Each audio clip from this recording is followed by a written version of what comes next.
Oui. À partir du verset 3, si on peut mettre un frère, lisez ça. Après le 22, verset 3. Verset 3. Il n'y aura plus d'anathème. Le trône de Dieu et de l'agneau sera dans la ville. Ses serviteurs les serviront et verront sa face. Voilà. Oui, frère, ouais. Et son nom sera sur leur front. Il n'y aura plus de nuit.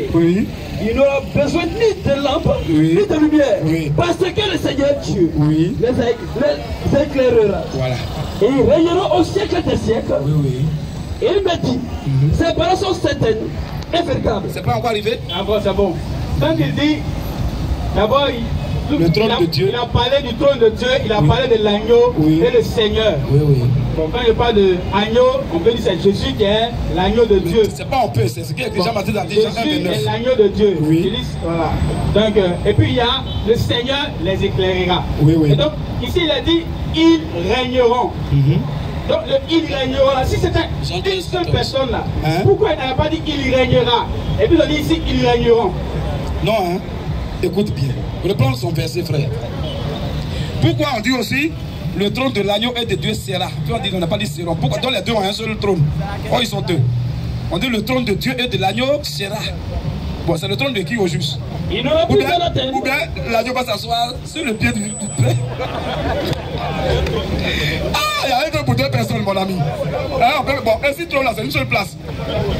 Ils vont faire superposition. Frère, vas-y, reprends là. Il n'y aura plus d'anathème. Écoute, ceux qui vont régner là, c'est pas affaire de la... Vas-y. Il n'y aura plus d'anathème. Le trône de Dieu. Le trône de Dieu. Et de l'agneau. Sera dans la ville. Donc ça dit que c'est un seul trône. Oui, sera dans la ville. Ses serviteurs le serviront et feront sa face. Tu écoutes, non? Ses serviteurs, pluriel.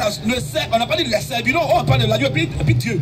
Pour te dire que c'est Dieu là qui est l'agneau, c'est l'agneau qui est Dieu. Sinon, voilà pour dire que le trône de l'agneau et de Dieu sera un. Et en plus, on dit serviteurs. On dit leur serviteur, quand même si c'était deux personnes. Là, le et la fait voilà là. C'est pour te dire, je vais revenir. C'est pour te dire que premier que tu as lu, deuxième là, les deux femmes, là c'est la même personne en fait. C'était pas deux personnes. Par exemple, Dieu c'est pas un nom, Dieu c'est un objet d'adoration. Mais il a forcément un nom. On va arriver là-bas. Le et là, ça ici aussi dans 2 Timothée 4:1. Mais continue d'abord le verset. Il n'y aura plus d'anathème. Le trône de Dieu et de l'agneau sera dans la ville. Ses serviteurs le serviront et feront sa face. On dit quoi? Ses serviteurs. Leurs serviteurs. On parlait de Dieu et puis l'agneau. Frère.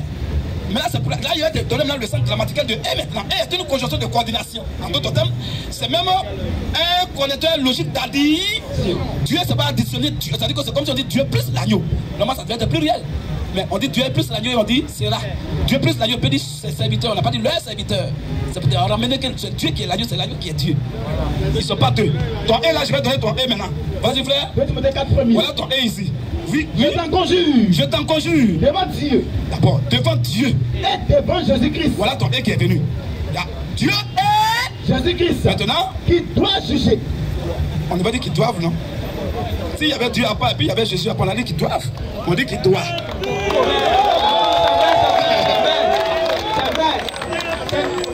C'est clair, il doit juger. Selon moi, il est dit dans la parole de Dieu que tout pouvoir a été donné à Jésus de juger. C'est pourquoi il a dit ça. Non, attends.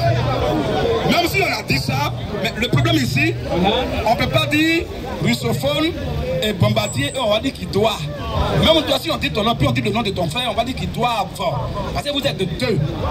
Parce que toi, tu n'es pas ton frère n'est pas toi. Mais on dit ici, et puis en plus, ce que tu as dit là, je pourrais croire en ça si c'était où. On allait à l'école un peu.